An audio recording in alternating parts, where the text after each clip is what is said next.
Que Dieu soit glorifié et béni. On est bien dans sa présence. Je le dis toujours, sa présence, elle est bonne. Alléluia. Un jour dans ses parvis valent mieux que 1000 ailleurs. Quelle vérité, Seigneur. Rechercher la présence de Dieu. Quelle force pour un chrétien. Et comment qu'on recherche la présence de Dieu? On se met à genoux. Et on l'appelle à notre secours bien des fois. On se met à genoux et on lui demande de nous bénir parce que sans lui on ne peut rien. On se met à genoux, chrétien, on lui demande d'intervenir dans nos vies, dans nos besoins. La parole de Dieu déclare que la prière du juste a une grande efficacité. Elle est tellement efficace, la prière du chrétien, qu'elle fait mouvoir le bras de Dieu. Alléluia. Et j'aimerais vous encourager ce soir, vos serviteurs le font bien mieux que moi, mais n'oubliez jamais que le Seigneur répond à la faim et à la soif de chaque chrétien. Alléluia. Il connaît tous les besoins. Donc le Seigneur m'a donné un mot. Et je vais essayer de ne pas être trop long, c'est une réunion de prière et justement ce mot c'est sur la prière et quelle importance de prier le Seigneur. Quelle importance de lui demander. Alléluia. La parole de Dieu nous dit dans Jacques 5 verset 17, Élie était un homme de la même nature que nous.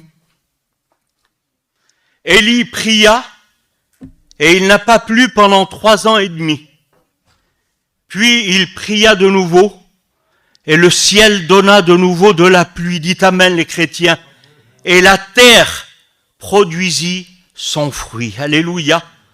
Oui, la prière a une grande efficacité. J'aimerais que bébé me présente, parce que j'ai besoin du Seigneur ce soir. Alléluia. Gloire à Dieu. On va lire un premier passage dans 1 Roi, chapitre 17 et verset 8, pour ceux qui ont la parole de Dieu. Alors la parole de l'Éternel lui fut adressée en ces mots. Lève-toi, va à Sarepta qui appartient à Sidon et demeure là. Voici, j'ai ordonné à une femme veuve de te nourrir. Il se leva et il alla à Sarepta. Comme il arrivait à l'entrée de la ville, voici, il y avait là une femme veuve qui ramassait du bois. Il l'appela et dit, va me chercher, je te prie, un peu d'eau dans un vase afin que je boive. Et elle alla en chercher. Il l'appela de nouveau et dit, apporte-moi, je te prie, un morceau de pain dans ta main. Et elle répondit, l'Éternel, ton Dieu est vivant, je n'ai rien de cuit, je n'ai rien qu'une poignée de farine dans un pot et un peu d'huile dans une cruche. On voit que cette femme-là n'a plus rien.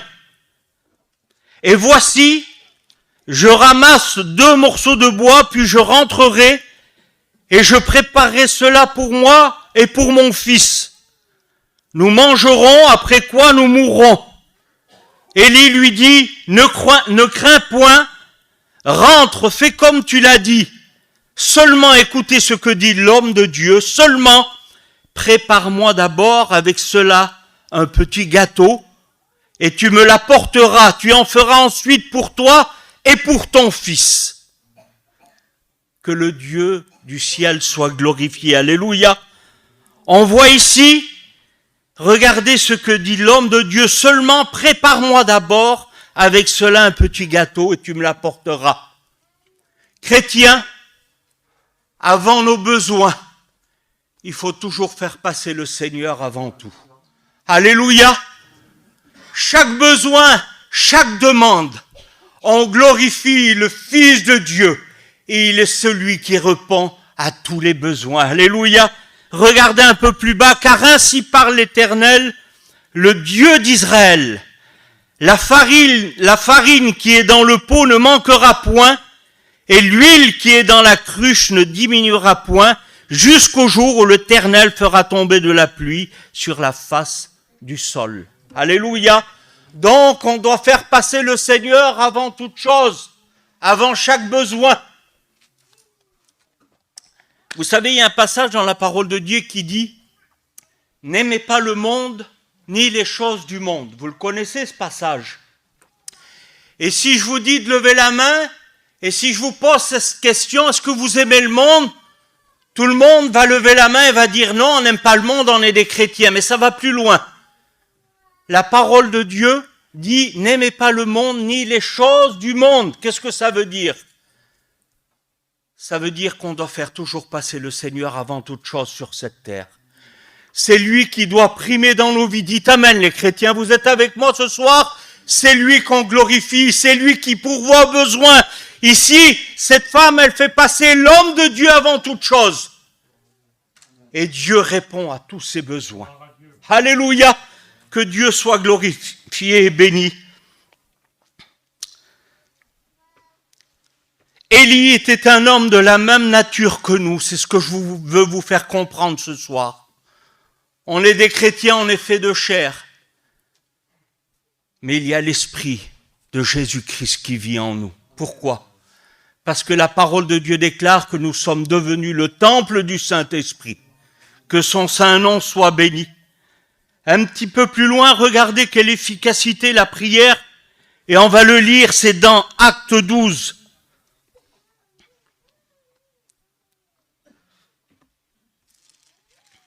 Pour ceux qui ont la parole de Dieu, c'est important de lire la Bible. Alléluia, c'est elle qui conduit les serviteurs et les chrétiens. Alléluia, Acte 12, verset 5. Regardez quelle efficacité la prière. Pierre, donc, était gardé dans la prison et l'Église ne cessait d'adresser pour lui des prières à Dieu. Quelle importance de se réunir comme ce soir et de demander au Fils de Dieu d'intervenir dans les besoins de chacun, d'intercéder pour les besoins de mon frère, d'intercéder pour les besoins de ma sœur.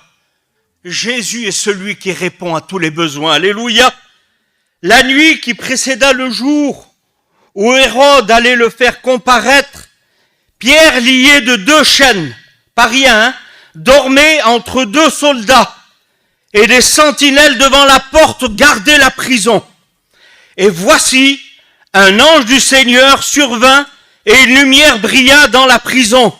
L'ange réveilla Pierre en le frappant au côté et en disant « Lève-toi promptement » et les chaînes tombèrent de ses mains. Dites amen les chrétiens. Regardez au verset 11, revenu à lui-même, Pierre dit « Je vois maintenant d'une manière certaine que le Seigneur a envoyé son ange et qu'il m'a délivré de la main d'Hérode et de tous ceux que le peuple juif attendait. » Et après avoir réfléchi, il se dirigea vers la maison de Marie, mère de Jean surnommé Marc, où beaucoup de personnes étaient réunies et priaient. Quelle beauté Seigneur, alléluia. L'Église ne cessait d'intercéder pour Pierre et Jésus intervient. Alléluia. Vous êtes avec moi ce soir, chrétiens? La prière a une grande efficacité, que le nom de Jésus soit béni. Ce qui nous paraît impossible, avec la prière, ça devient possible. J'ai marqué ça, la prière est une arme redoutable pour le chrétien dans ses combats. Si tu luttes, si tu combats, demande à Dieu et il est celui qui va intervenir dans ta vie. Que le nom de Jésus soit béni. Romains 15, 30, je vous exhorte, frères, par notre Seigneur Jésus-Christ et par l'amour de l'Esprit, à combattre avec moi en adressant à Dieu des prières. Oui, quel combat que nous avons sur cette terre, chrétiens. Éphésiens nous dit, et c'est la version parole vivante, demeurez en communion avec l'Esprit par une prière persévérante. Un chrétien ne doit pas vivre sans prier. Qu'est-ce qui se passe sinon? Il s'éteint. Sinon, il met sa vie spirituelle en danger. La parole de Dieu nous dit, un peu d'assoupissement, un peu croiser les bras, et une ruine soudaine te surprendra. Alors, chrétiens, veillez et priez que le nom de Jésus soit béni et glorifié ce matin. Est-ce que je peux prier en tout temps? Oui. Ce matin, je me suis levé à 4 heures du matin. Je suis parti jusqu'à tard pour faire le marché. Ça m'arrive pas souvent. Je suis plutôt un lève-tard.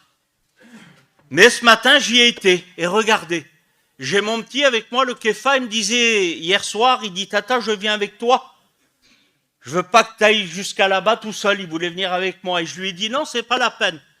Et moi, je savais que dans l'auto, j'étais pas tout seul. J'ai pris ma voiture, j'ai pris l'autoroute. Et vous savez ce que j'ai fait tout le long de la route? J'ai prié. J'ai chanté des cantiques.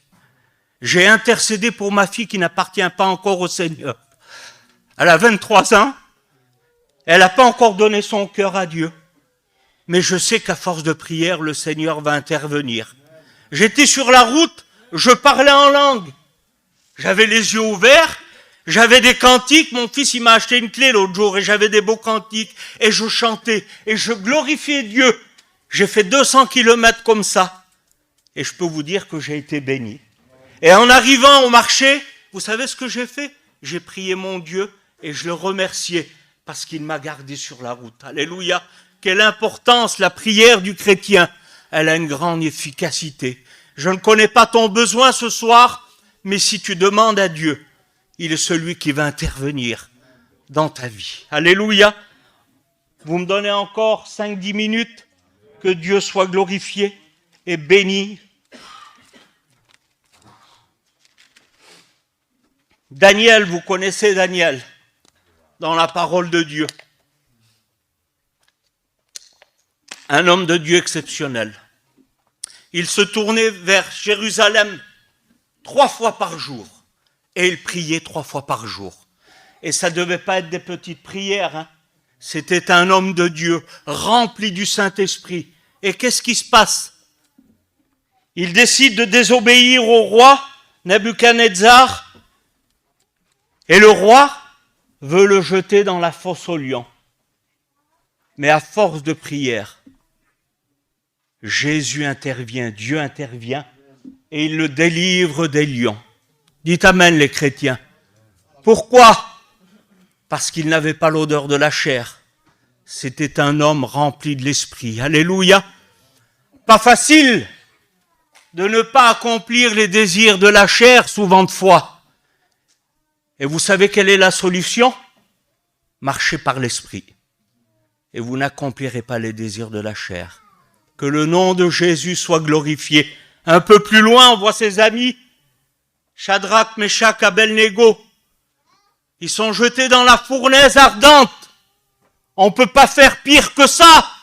Les hommes qui les jetaient dedans, ils étaient brûlés. Et le roi regarde. Ils sont jetés à 3 dans la fournaise ardente. Il y a un 4e homme qui les délivre de la mort. Dites amen les chrétiens. Donc je ne sais pas encore, je te le dis, par quelle difficulté tu passes. Mais Dieu veut intervenir dans ta vie. Dieu veut te délivrer. Pour cela, il faut se mettre à genoux. Il faut que mes frères, mes sœurs, Église du Christ, vous intercédez pour les besoins. Et le Seigneur va intervenir. Peu importe ta maladie, peu importe ta souffrance, peu importe ton combat, Jésus a remporté la victoire à la croix du Calvaire. Il a écrasé Satan à la croix. Et aujourd'hui, il n'y a plus de condamnation pour celui qui est en Jésus-Christ. Alléluia. Pourquoi? Parce que le voile du temple s'est déchiré de haut en bas. Et il nous a réconciliés avec Dieu son Père. Que le nom de Jésus soit glorifié et béni. Merci Seigneur. Alors, chrétiens, veillons et prions. Le psaume 3 nous dit que la prière, c'est crier à l'Éternel. Le psaume 25 nous dit que la prière, c'est élever son âme à l'Éternel. Et j'aimerais un amen là, chrétien. La prière, c'est chercher l'Éternel. Hébreux 4,16 nous dit que la prière, c'est de s'approcher du trône de la grâce. Hébreux 10 nous dit que la prière, c'est s'approcher de Dieu. Invoque-moi au jour de la détresse et je te délivrerai. Oui, il est celui qui répond aux prières et à chaque besoin. Que le nom de Jésus soit glorifié.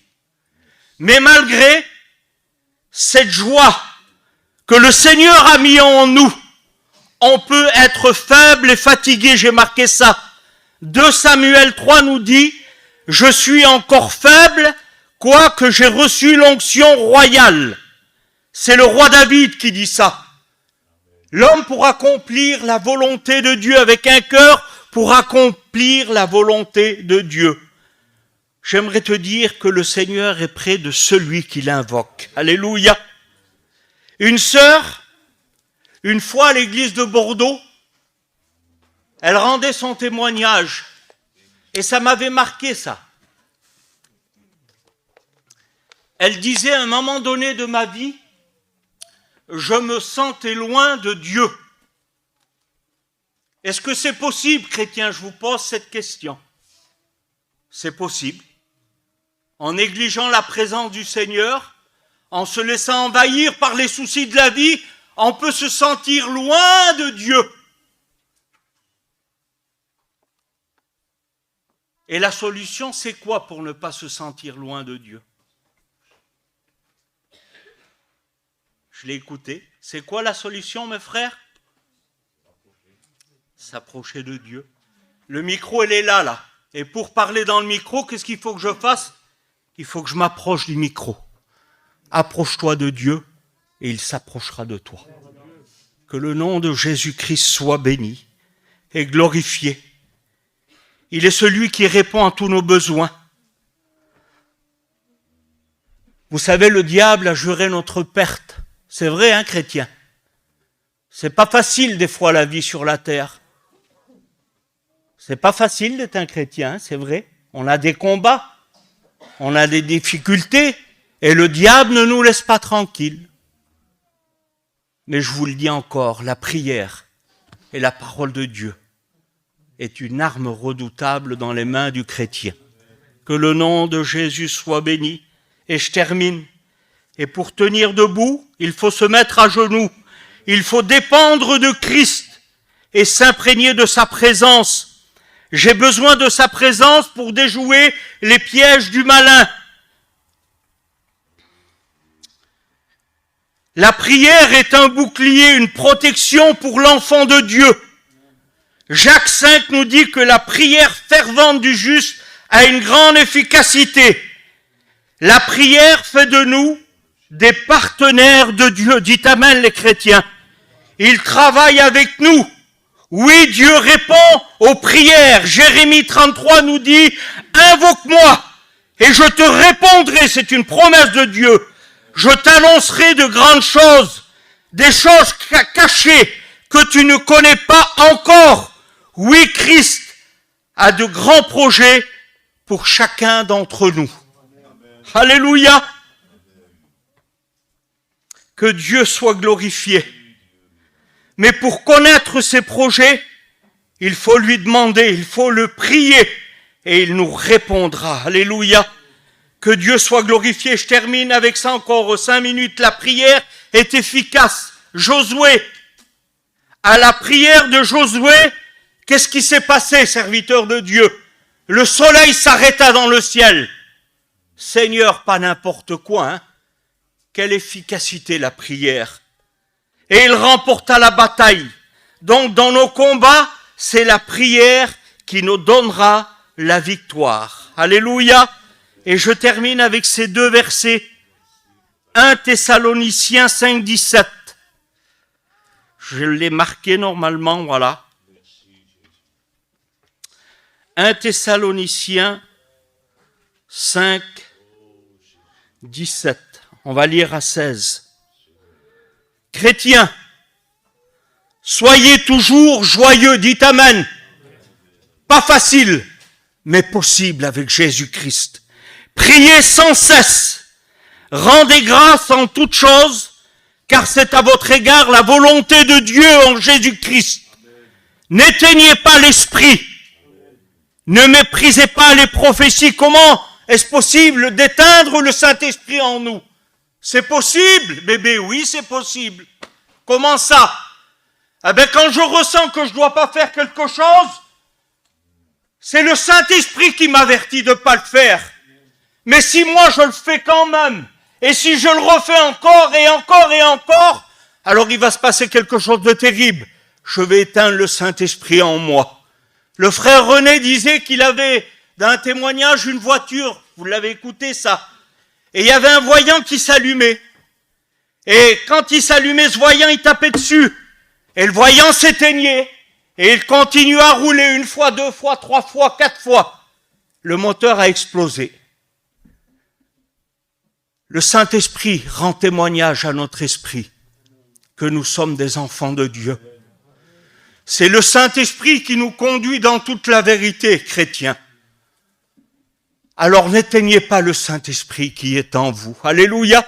Quand vous ressentez dans votre cœur qu'il ne faut pas faire quelque chose, alors on ne le fait pas. Que le nom de Jésus soit glorifié et béni. Et on termine avec Matthieu, l'évangile de Matthieu,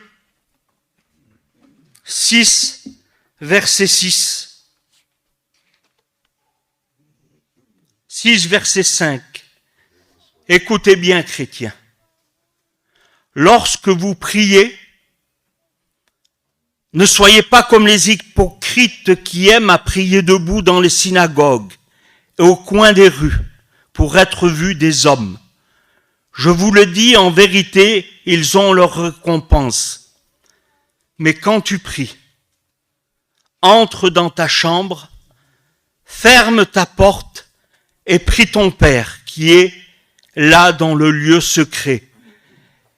Et ton Père qui voit dans le secret te le rendra. J'aimerais plus d'amen. Ton Père qui te voit dans le secret te le rendra. Ça veut dire que le Seigneur répond aux besoins de chacun. Et il est temps pour toi ce soir, c'est une réunion de prière, j'arrête, j'ai terminé, de demander à Dieu, de le prier, de le glorifier. Alléluia. Avant de prier le Seigneur, je vais appeler mon petit garçon Kéfa. Et il a un cantique à chanter justement. Entre dans ta chambre, et là prie ton Dieu. Et dans le secret, ton Dieu te voit.